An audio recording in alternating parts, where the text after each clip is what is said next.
Hello, Danny. Hello. How are you doing this wonderful day? I'm pretty good. Let me go and swap over here to the main screen. There is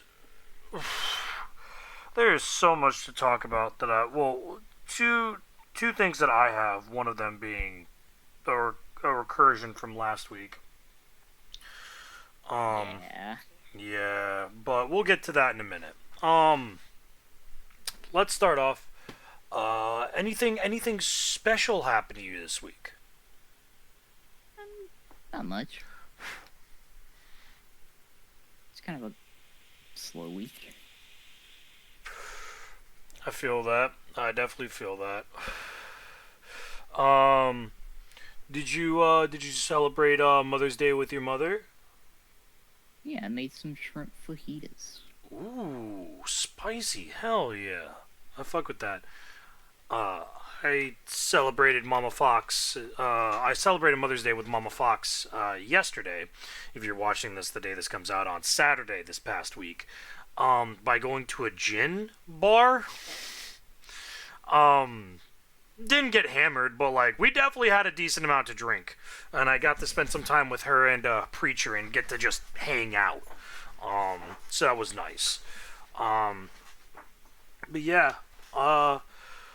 Okay, so I'm gonna do the let's do because because I know that there was a lot of Destiny 2 updates this week as well, correct? Oh yeah.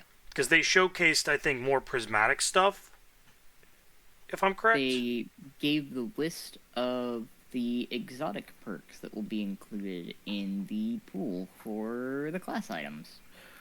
Okay, so you know what? Let's go over Destiny 2 first, because I know that's going to be a decent chunk, and then I've got one other topic that I want to talk about, just because I know a lot of people will be a big fan of it. Alright, so hit me with it. What are the perks going to be for the exotic class items?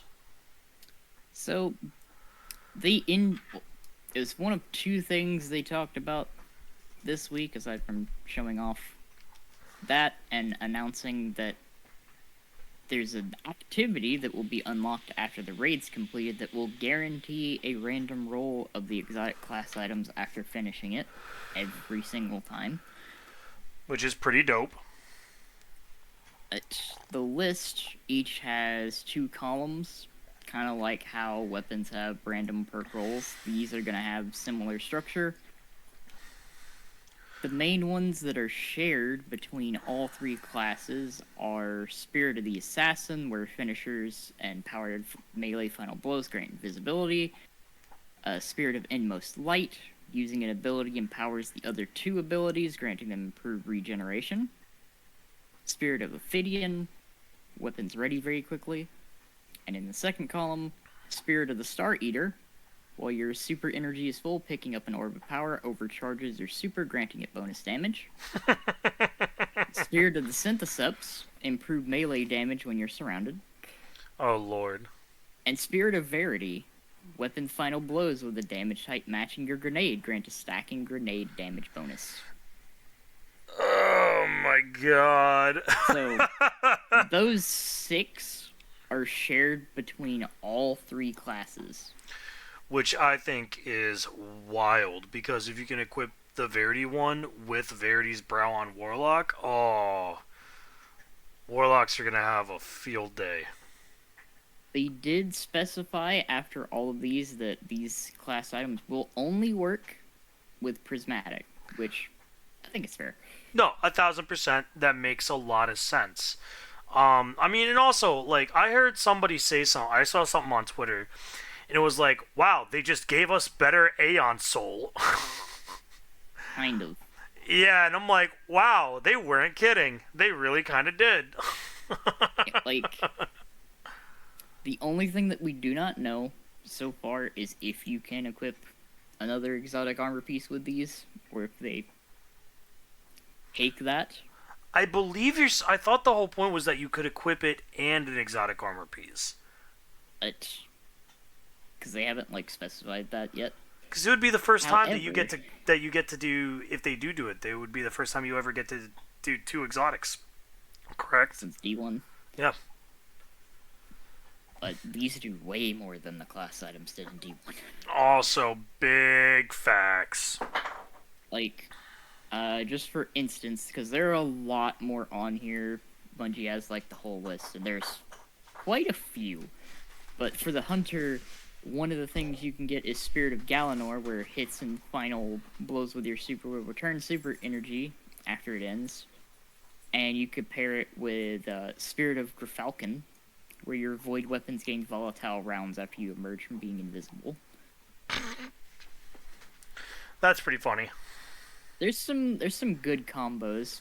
One of my favorites out of all of these, though, is the fact that they put the Stag as one of the first column ones for Warlock, where your Rift provides damage reduction to allied guardians standing in it. Ooh. Ooh, I like that. And you can pair it with something like Spirit of Vesper, where Rifts periodically release arc shockwaves. There's some really fun combos.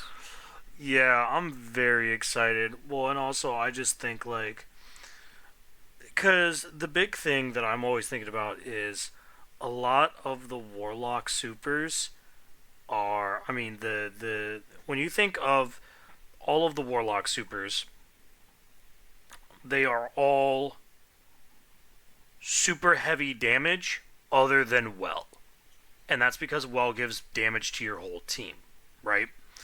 Because let's think about it, right? Nova Bomb, big old fuck off damage. The Kamehameha, I'm blanking on the fucking name of it. Oh, Chaos Reach. Chaos Reach, yeah. Chaos Reach, big fuck off damage. The Strand one, big fuck off damage. Stasis, the only good Warlock roaming super that there is. Because let's be honest, nobody fucking uses Blink. Nobody. This is the very interesting thing. One of the combos you can get is Spirit of Apotheosis, where you gain temporarily increased melee and grenade regen after your super ends, and you can pair it with Spirit of Star Eater. Yeah. I'm very excited about it. I thought there was also one other thing that they released. They currently are also, from now until the final shape releases, all of the current season red borders, you can get one per day. Yep. Well, that and all of the DLCs other than Lightfall are free. Yep, all the DLCs and the current expansions seasons. All of that is free until final shape. Which I think is big W. Massive W for newer players. It's a big positive. Yeah, because if you've never gotten a chance to play the Witch Queen campaign, holy shit, please go fucking play the Witch Queen campaign. Like, probably the best campaign since Forsaken. Like, yeah, it's just downright good. It's just fucking good. Yep. On top of that as well, any of the things you get while playing those campaigns while they are free, you get to keep. That is, yep. So, all the exotics that are part of those expansions, you can get those and they're yours. Even if you don't have the expansion. Yes. As well as, they're finally condensing all of the previous expansions into the Legacy Collection. Thank you, God. So, like, everything, including, like, the 30th anniversary, the, let's see. I know they have it listed here. They had it listed here somewhere, but they're finally combining all of those expansions into one collection, so when it goes on sale will be the best time to pick them all up. Yeah. So, I mean, again, massive W's from Bungie. They've been hitting us with nothing but the finest of dining. So. Yeah, Destiny is definitely coming back in full sway. Yeah. Yeah. No, this is the year of the player. Oh, yeah. Now, if Absolutely is. Now, if we could just have Salta Greppo stop getting shit nerfed, That would be phenomenal. Because I saw some shit this week that he said, and I'm like, no, no, no, no, no, no, shut your mouth. Last time you spoke about this shit, both Div and Well both got nerfed. I don't want to fucking hear it. There was one thing that he said that I was like, you know what? That I'm okay with. And that was buffing all primary weapons by 40%. That one I'm okay with. Because primary weapons still suck. Yeah, anything that's not an exotic primary weapon, like, there's, like, maybe two or three legendary weapons that stand out. Well, I mean, I can think of... I think one of them is an auto rifle. Yep. And I'm going to assume that that's probably Gnawing Hunger, yes? Ross Argro. Because it has Onslaught. Right, gotcha. No, makes sense. I'm trying to think of the other two. Warden's Law, specifically on Hunters. Oh, yeah. Yeah. It is ridiculously good. Oh, Hammerhead. Well, no, Hammerhead's a heavy, never mind. Yeah, I actually wish, like, Hammerhead was better. I'm still sad that it doesn't do, like, more. It's the best ad-clear weapon in the game now. That's, like, all it has. And that is the unfortunate state of machine guns right now. Other than Xenophage. Yep, which kind of isn't really a machine gun. Yeah, it's a machine gun. It's a grenade launcher masquerading as a machine gun. Is exactly what it is. So, but it is what it is. Xeno Catalyst when?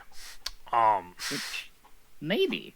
There's maybe. a lot of catalysts coming in Final Shape, and they did allude to, since they are making these exotic class items take 2 parts from exotics, the original exotics that they're taking perks from are getting some touches. Oh, so Verity's brow is gonna get changed.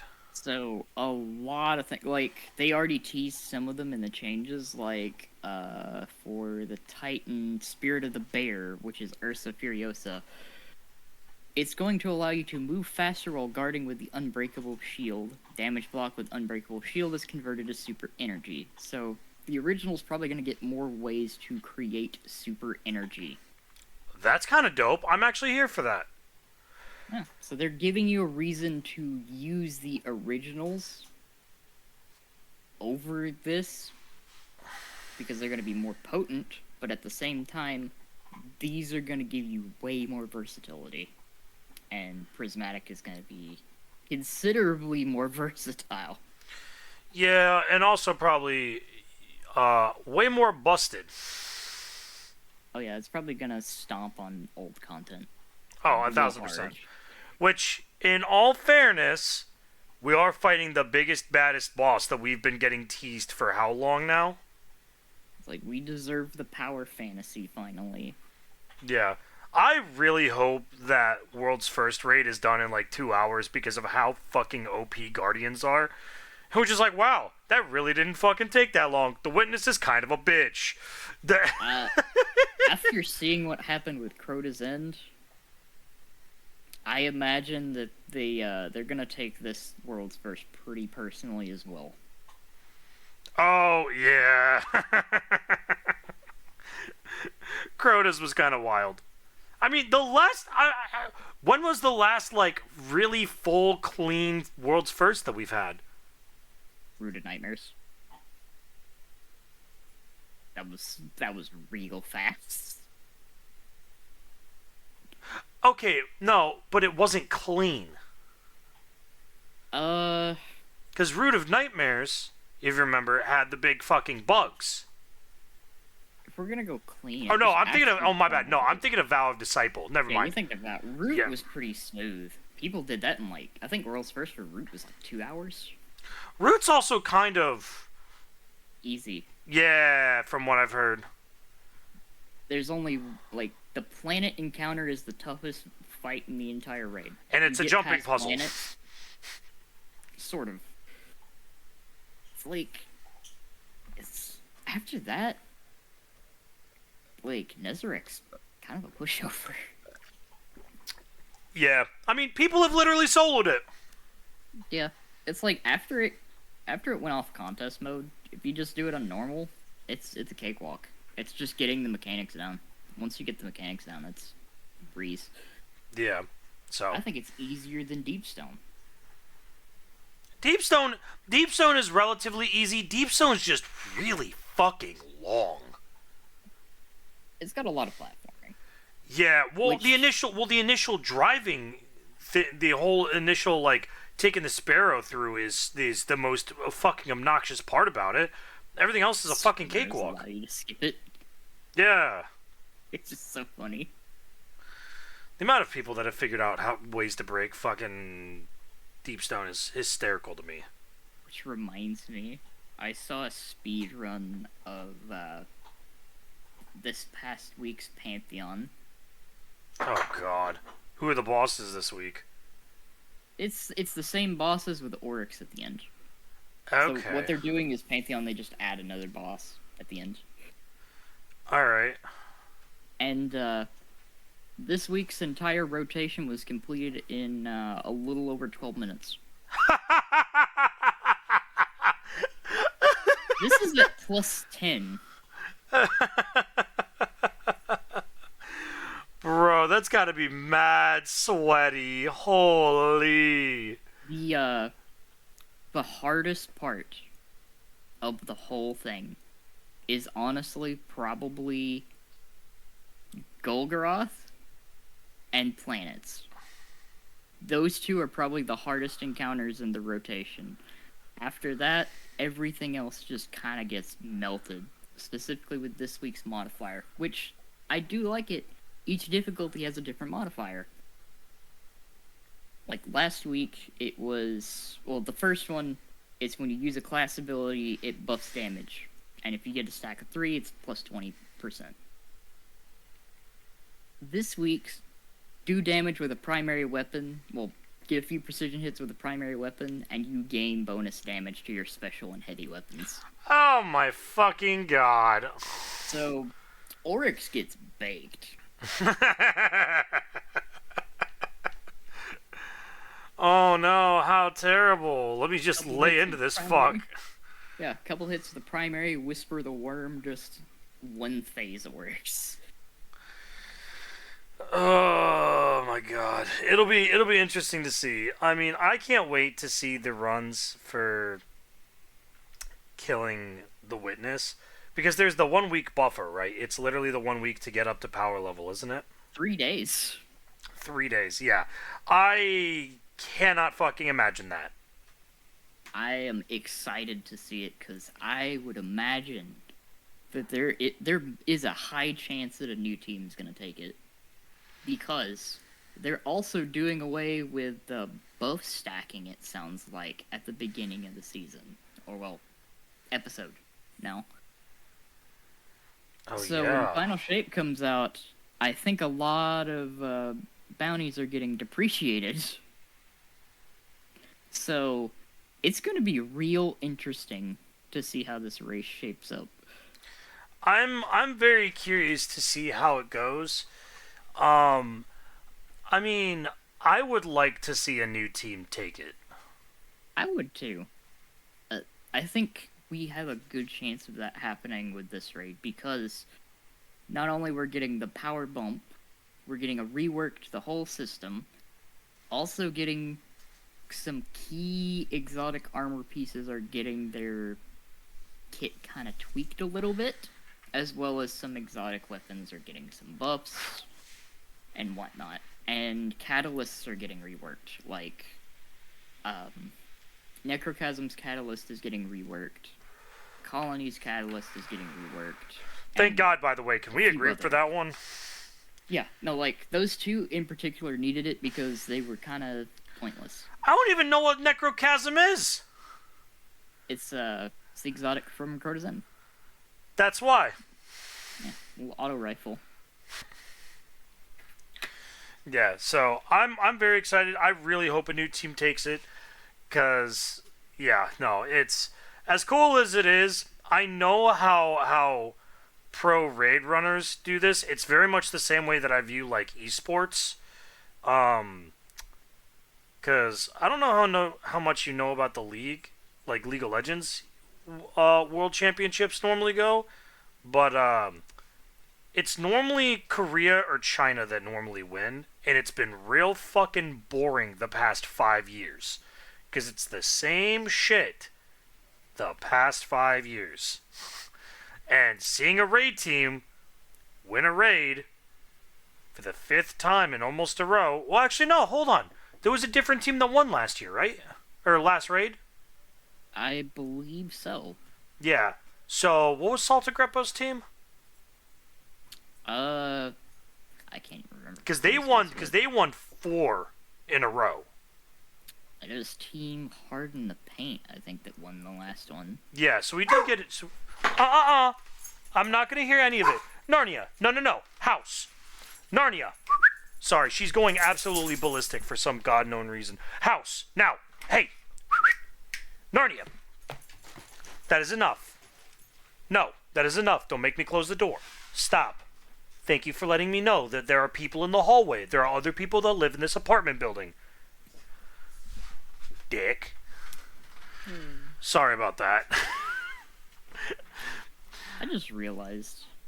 I think it would be incredibly funny if this was the one raid that Dado's team gets worlds for. It would be a long time coming, wouldn't it? Also, it's like immediately after come the not serious, but probably kind of a little serious accusations of him sabotaging everyone's vaults with cleaning. Bro, that whole scenario was fucking hysterical. And the fucking apology video was so fucking good. Funny. It was so fucking good. And then Danielle's following tweet was also a certified banger. So good. No, that whole scenario was fun. But, alright. Let's move on to the next topic. And I think you'll actually be a big fan of this, Danny.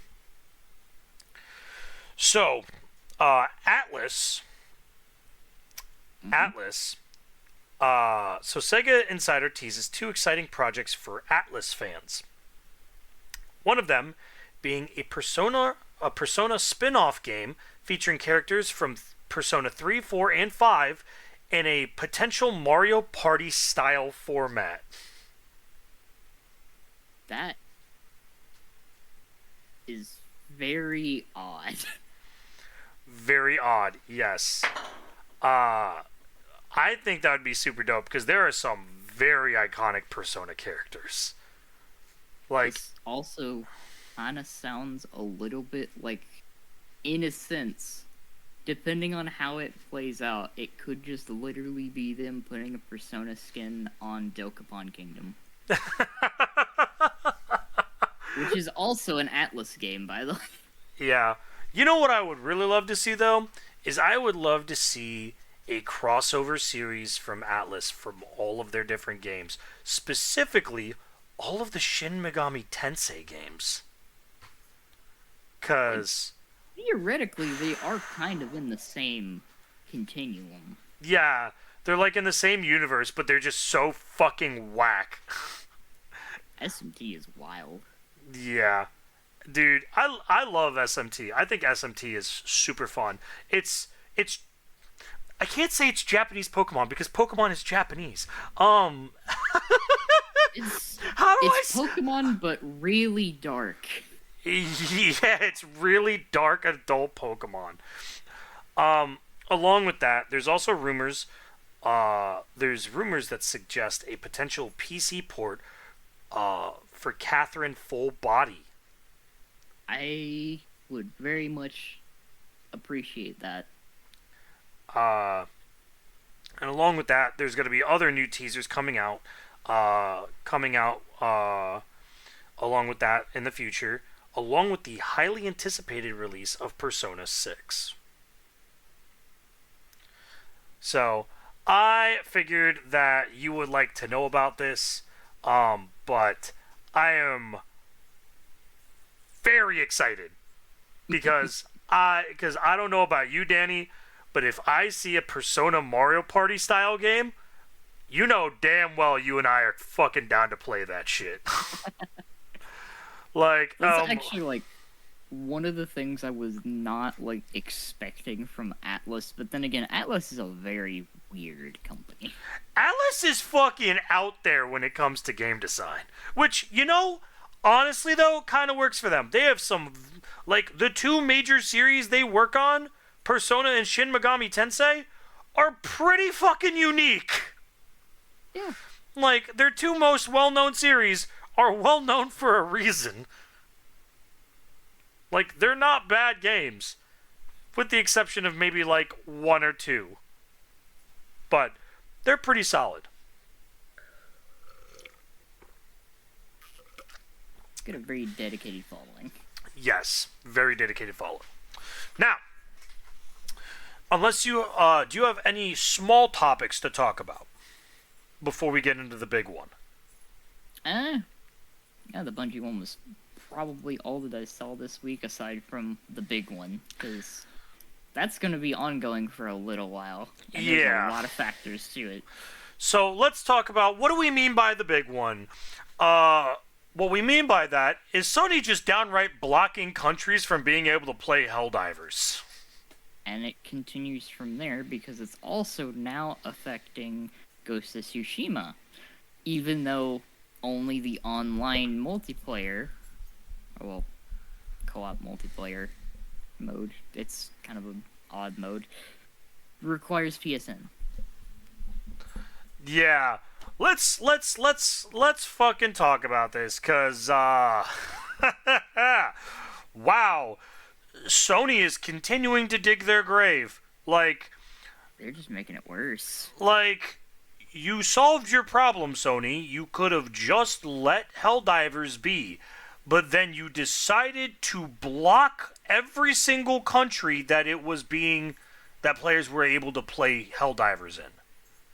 And then on top of that, after resolving that issue, they proceeded to not reinstate the sale of the game in those areas.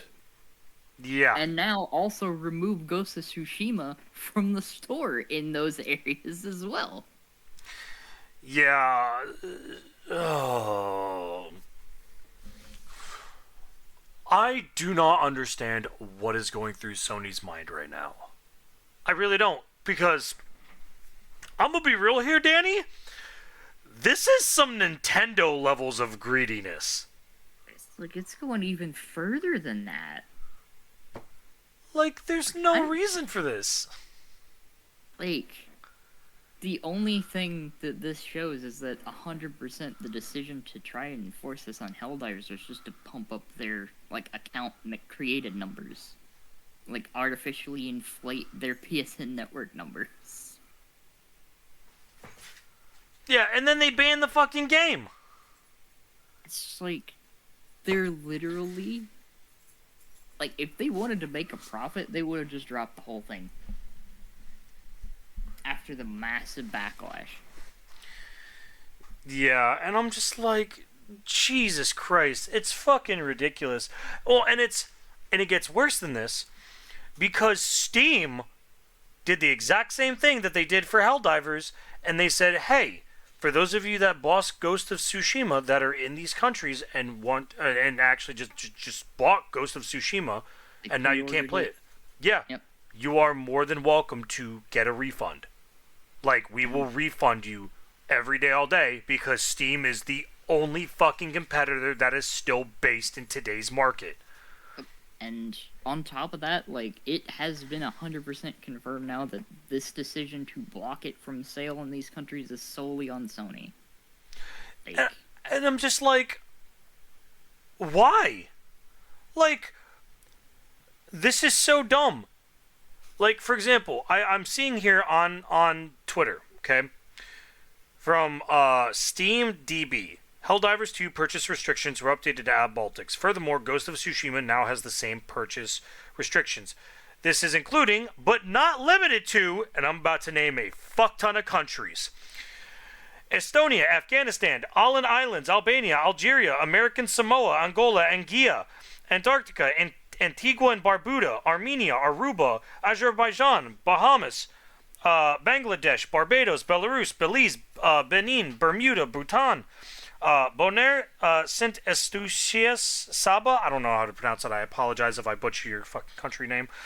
Bosnia and Herzegovina, Botswana, Gambia, Georgia, Ghana, Gibraltar, Greenland, Grenada, Guadeloupe, Guam, Guernsey, Guinea-Bissau, Guyana, Haiti, Heard and McDonald Islands, Holy See, the Vatican City State, Iran, Iraq, Isle of Man, Jamaica, Japan, Jersey, Jordan, Kazakhstan, Kenya, Palau, Papua New Guinea, Philippines, Pitcairn, Puerto Rico, Republic of Moldova, Rwanda, Reunion, and then 5 million other fucking country names that I did not list. This is just from a singular picture. 170 countries. Every single country that was in the list of, hey, we can't play because there's no Sony, there's no way to get PlayStation Network in our countries. They just straight up banned the fucking game. Like, why? There's no reason for this. Like, and it's so dumb. Like, I don't understand the thought process of why they thought this was a good idea. Because why would you ban people from being able to purchase the games? Because now you're not only not getting the money from them purchasing the games, you're now not getting new accounts made. As of the past month as well, Sony stocks have dropped by almost 10%. Yeah. I don't know who decided this was a fucking good idea. They should immediately be fired. You know, like, this... It's a joke. This whole idea. And they've been publicly outed now that this is solely Sony's decision. Like, who in their right mind is trying to stick to this decision? Kenichiro Hoshida. Like, that's the name of the Sony CEO. Now, this has backfired so horribly. Yeah, like, this is not a good look at all. Like, as if I wanted to buy a PlayStation 5 after the Helldivers incident, I don't want to buy anything on PlayStation anymore. Like, I would rather go spend the last of my money building a full PC and then buying a Steam controller to go play my other games. Yep. Like, there's no fucking reason this ever should have happened. Nope. And the fact that they've already said, like, that they consider the PS5 on the, like, end of its lifespan. Like, what came out on the PS5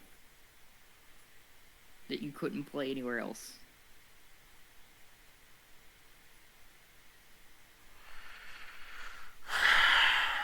You could probably count them on one hand.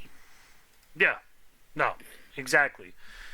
And I mean, and again, we have railed Microsoft for greedy decisions, and even Microsoft has said, you know what? People want to enjoy our games. We will make way more of a profit if we just let other systems sell our games. Fuck it. We'll sell our exclusives. Even like in the middle of all of this, even in the middle of all this Sony stuff, Microsoft made another blunder, but people are not talking about it still. Oh, what's Microsoft's blunder? Oh, they closed down a bunch of studios that they purchased. Oh, that's not a surprise. You mean Tango. Like... Oh, yeah. I mean, are you not surprised? That's like everywhere now. Yeah, it's like, it's the thing for AAA gaming. It's on its way out. It's not sustainable anymore. They bought too many, they got too big, and now, in their pursuit of the ever-rising profit margin, it's popped. There's no more room to go up. Yeah, and actually, there is one other big thing that does affect the gaming world that we do actually get to talk about because of this. And that is the United States, in July, is getting rid of non-compete clauses. Oh, nice. Yeah, I don't know if you heard that or not, but that is going to be nothing but an absolute W for the gaming industry. Now, for those of you that aren't familiar with non-compete clauses, basically, if you work for, let's say, for example, you work for Microsoft, and you proceed to leave Microsoft for a better offer at, say, Sony, if you have a non-compete clause, you can't legally do that because in a contract, when you sign your contract with an initial gaming company, they don't allow you to go to a rival company to work for them. That is a very big thing here in the United States, and it's the same for businesses of all kinds, law firms, food chains, all kinds of crazy shit. Right? A lot of companies have non-compete clauses. This is especially good for the gaming industry, for us, for them removing it, because that means all of the United States based gaming companies can now freely let people move back and forth, because the biggest problem with non-compete clauses is that you're stuck. Once you sign a contract, you are now stuck with a company forever, basically, and they can treat you however the fuck they want. With this non-compete clause, if a company treats you like shit, you can just say, hey, fuck off, I got a better offer, kiss my ass, I'm out of here tomorrow. And that is huge, because this is going to be causing two major things. Number one, developers now have to actually give way better environments for workers to work in, so people aren't pulling insane fucking hours because they were forced to keep their jobs. Number two, this is going to improve the quality of games, because people are not going to be stuck in a job they fucking can't stand. And so that means that if you get to go work on another game for another company, you can now bring all of those wonderful aspects with them, right? That also includes a lot of people that worked on composing music, worked on art design, worked on 3D modeling, worked on voice acting. All of those are included in the gaming industry. Like, this is a massive W. And with the non-compete clause, that is fucking big. So Yeah. it's a very, and again, as we said earlier, the time of AAA studios is over. It's because the AAA studios over the past 5 years have done nothing but absolutely make garbage fucking takes, and have released dog shit fucking games, all in the name of profit. And with AAA studios losing a lot more people now, that also means that all of those indie companies that are looking to expand just a little bit more, just get, that one more art director, that one more composer, that one more voice actor, they can now do it without having to worry about shit. So all of that can just go goodbye. And that is a massive W for the gaming community. Yep. We're gonna get, over the next few years, we're gonna get probably some of the best like indie games we've ever seen. Because a lot of people from those studios that have been closed down will probably be either like looking for openings at other places and or start up their own. Yeah, no, 1,000%. I mean, a great example is the Indie Game Awards. We saw Hades 2 and Slay the Spire 2. Like, Slay the Spire and Hades were hit fucking games when they first dropped, and people were always wondering if we were going to get a second one of each. And now we are. And now those studios may get a chance to grow even bigger. And it's a W. Yeah, and we're also going to see some new studios probably pop up from these studios that were closed down, which one of them I understand because it was the team behind Redfall that was doomed to fail from the beginning. Yeah. Redfall. Hold on, I have to remind myself what the fuck Redfall was. It was the vampire game that did not do well at all.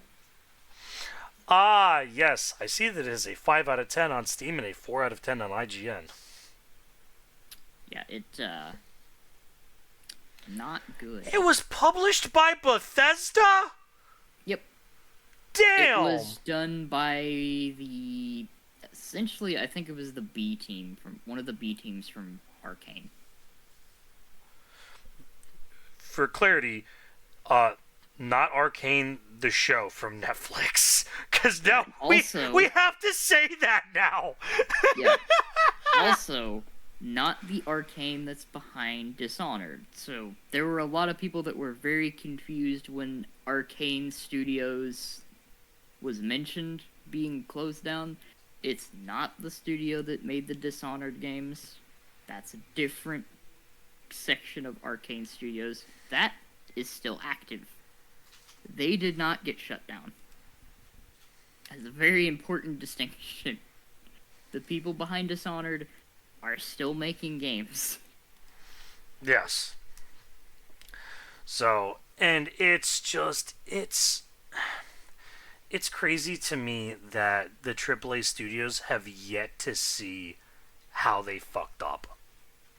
Like, they really can't see where they went wrong. And I'm like, read your fucking comments. Like, I'll say this right now, too. I expect in the next, 5 years, EA to go bankrupt. Oh, 1,000%. Especially with what they've been talking about doing recently. Ooh, hit me with it. What have they been talking about? Because So- I can't wait to hear what EA's deciding to absolutely ruin now. Two things that EA is openly saying that they are planning on doing in the coming few years. One, using generative AI, which is a big red flag right now, given the previous response to generative AI being used in game development. Mm-hmm.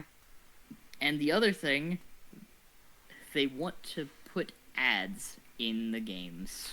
Yeah, I've been seeing all the memes about that. Oh my god, the fucking memes have been fucking hysterical. EA literally out here trying to outdo Sony right now. And I'm just like, how? Like, they have to have people that are on social media and pay attention to things that get absolutely blasted. And right now they pick the two biggest topics to get blasted about. Like, yeah, that sounds good. Let's go for those. Yeah, again, the time of AAA studios is gonna come to an end. Yeah, And I'm sick and tired of gaming studios just not respecting the player base. Like, Yep. the Helldivers community proved what they were able to do. Like, they review bombed the game so fucking hard. Sony said, my bad, fam. And then Sony literally went around Helldivers and said, we're way bigger than you. There's nothing you can do about it. And then players were like, cool, go fuck yourself, Sony. And then literally uninstalled Helldivers, asked for refunds from Steam, and then proceeded to go buy it on Steam, or get refunds from PlayStation and go buy it on Steam. So it's just like, it's fucking ridiculous.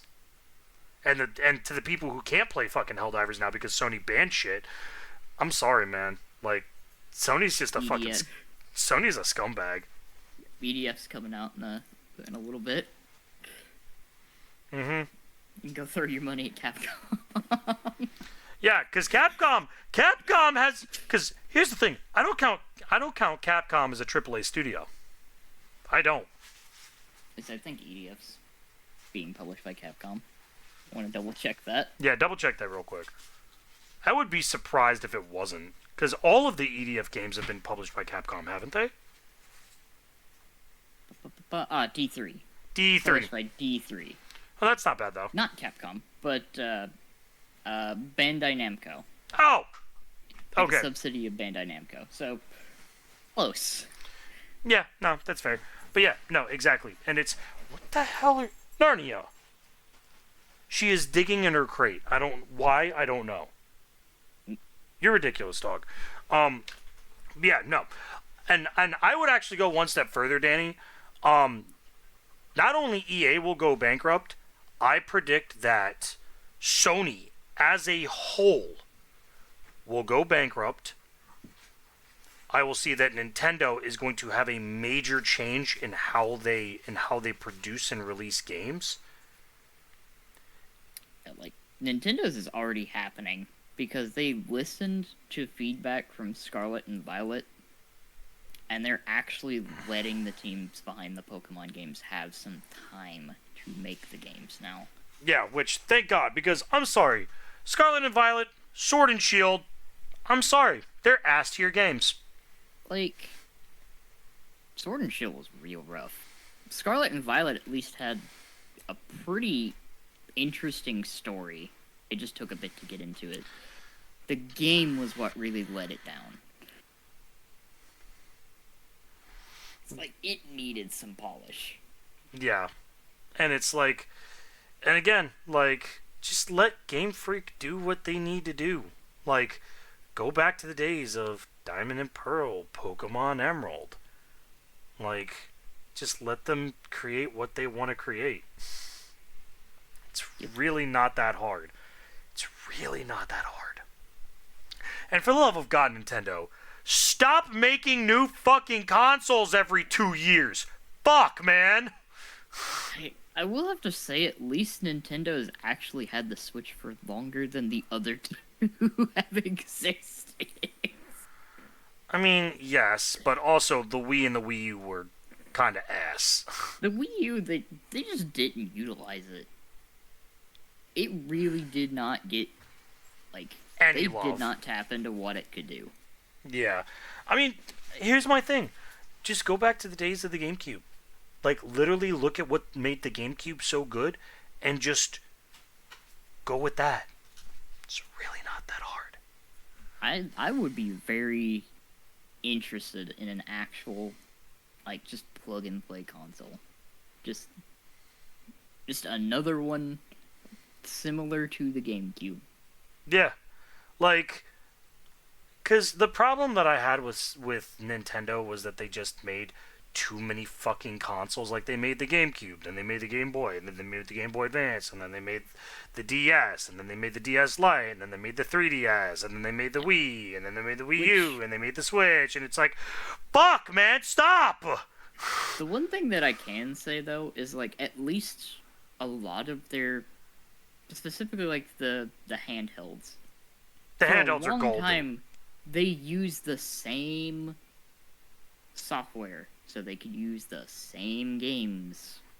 You didn't have to, like, get a different version of a game you already had. It's like, oh, you got the cartridge, or you got the little SD card, you're good. You can still use that. Oh, yeah, the DS being able to plug in your Pokemon games.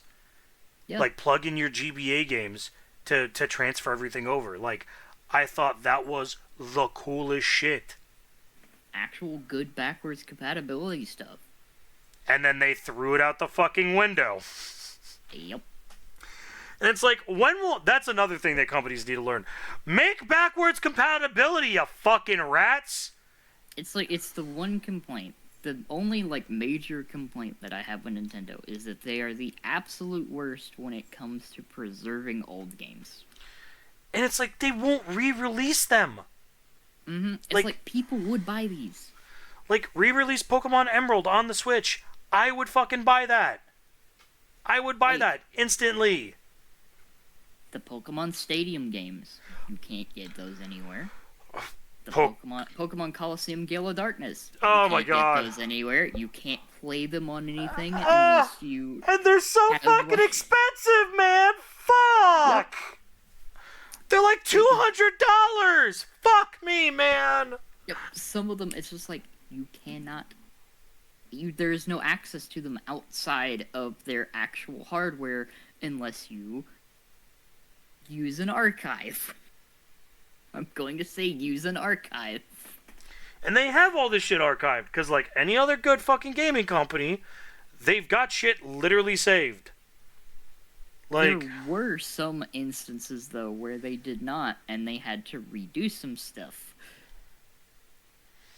So there Oh, were a couple games that they did not have the files for, so they had to redo them from scratch. yep.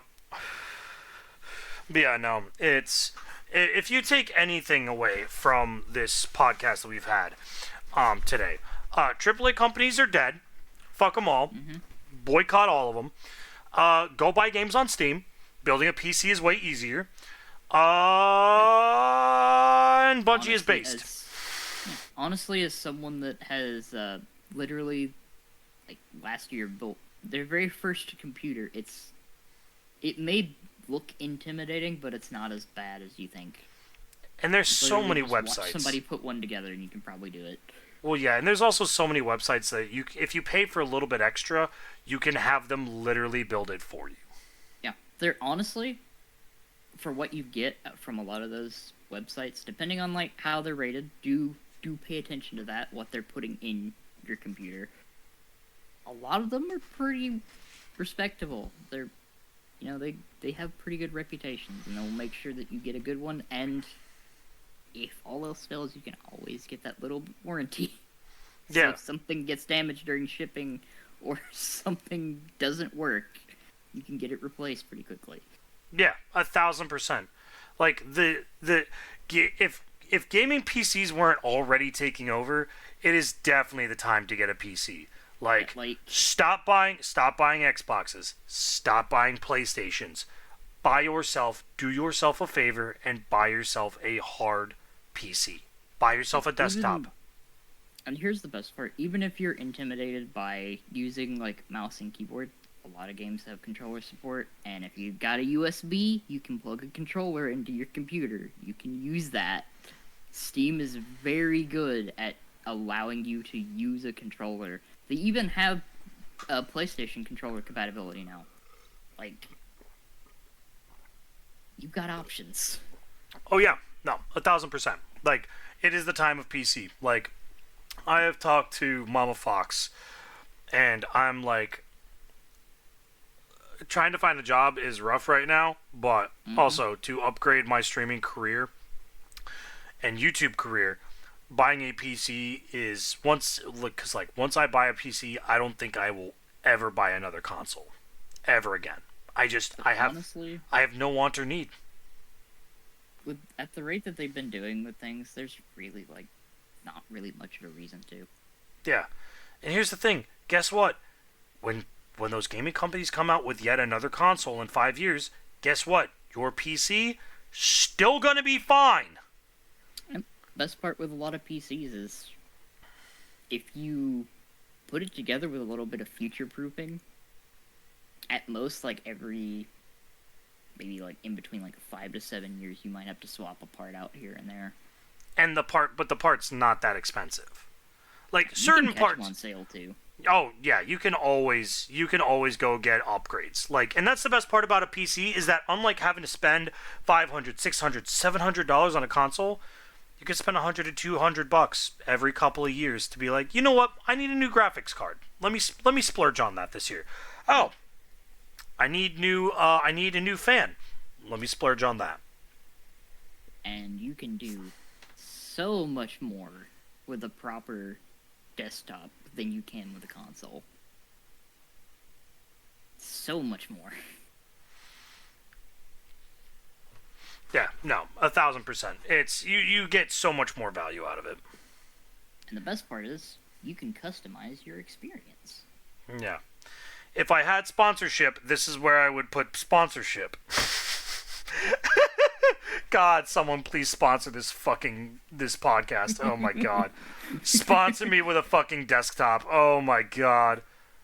Oh. You know what? It's my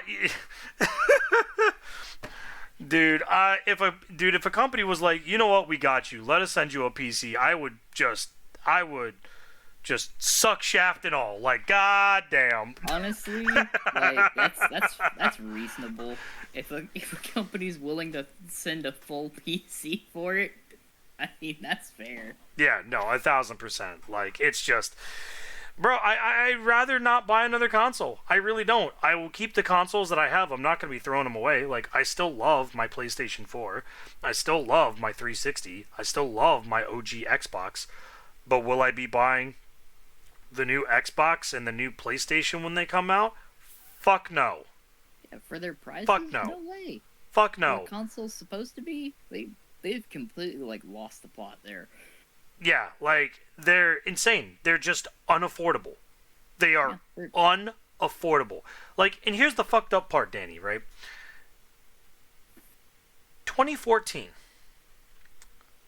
I went and I bought the Destiny 1 PlayStation 4 with the game, the Destiny Pure White PlayStation 4, that now Mama Fox owns. Because I gave it to her, because it doesn't run as well as it used to. Do you want to know how much I bought that PlayStation 1 for with D1? How much? $150. Yeah. See, that's reasonable. How did we go from $150 to $700 fucking dollars? How? It's literally been 10 years. 10 fucking years. Why is shit quadrupled in price? That is not okay. Like, for the same price that you buy a console, you could easily buy several parts for a PC. And you don't even have to buy them every 5 years. My buddy Grim, literally for the first time since he's owned his PC since like 2016, bought a new graphics card. Almost 10 years, and he's done one upgrade. And it was a new graphics card that costed him $200. Like, honestly, like right now, the most that people are having to upgrade with their PCs are RAM and graphics cards. Yeah, because everybody keeps making games the size of fucking houses. Which is also why the AAA industry is gonna pop. Yeah. Because, I mean, a great example is Warzone. Like, Warzone is like 100-something plus gigabytes of space. Nobody wants a game that large. Why do you think people fucking quit? It's all unoptimized textures. It's all unoptimized textures. Like, they just look at games like that and they're like, okay, we gotta make everything 4K or 8K now. No, nobody's gonna play a game in those settings. I'm still using a TV from 2012. And like, most people aren't going to run that high of graphics settings because they want the most FPS they can get out of a game. Yeah. And you're not getting like stable frame rate at 4K or 8K. Fuck no! Unless you have a supercomputer. Yeah, you need like what? What's the new the new fucking system? The 4090 or some shit? Yeah, you need like top of the line stuff to run that super smooth. Bro, 1080p 60 FPS is just fine. Like, and most graphics cards on the market can run that shit pretty reliably. Like, like I know there are people still out there using like an NVIDIA 970. That thing is like old. And that thing is still, well, also that thing, old Nvidias are fucking workhorses too. Like, they are workhorses. I want to make absolutely sure that this is the one that I'm thinking of. Like, yeah, there it is. The 1060 Super.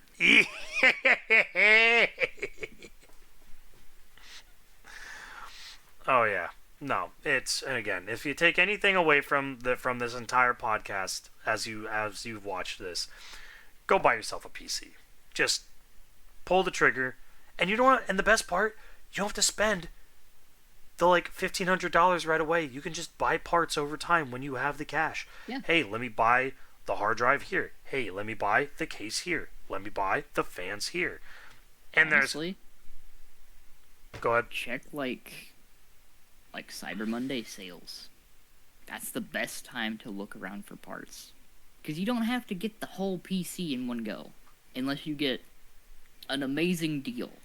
Yeah, or you get like a pre-built because you're just like, I'm an idiot with technology and I have no idea how to build this and I don't want to look on YouTube because I'm afraid I'm gonna break shit. Like, that's fine too. That's okay.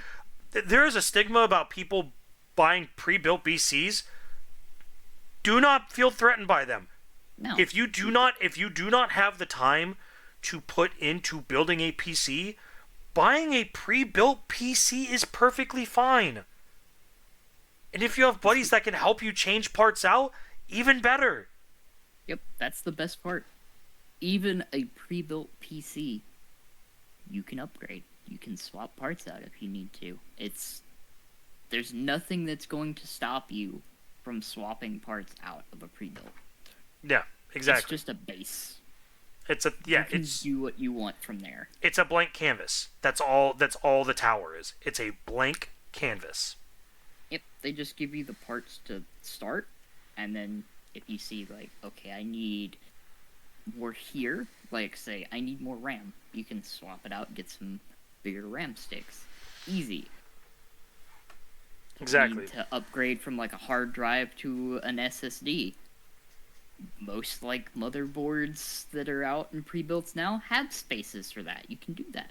Or you can just get them right away. It's not as intimidating as it used to be. Yeah, no. So much stuff on PCs are like kind of how consoles used to be. There's so much stuff that is literally just like, oh, you want to swap this out? You just plug it in. There you go, that's it. Yeah, exactly. But we have gone on long enough bitching about this shit and talking about it. So, with that being said, Danny, where can they find you? You can find me on YouTube and Twitch at CatboxDanny.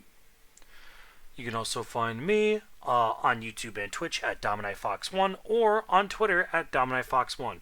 Thank you all so much for stopping by. We both really appreciate it. We both hope that you all have a wonderful rest of your day. And as always, don't be a sweatlord. We'll see you guys next time.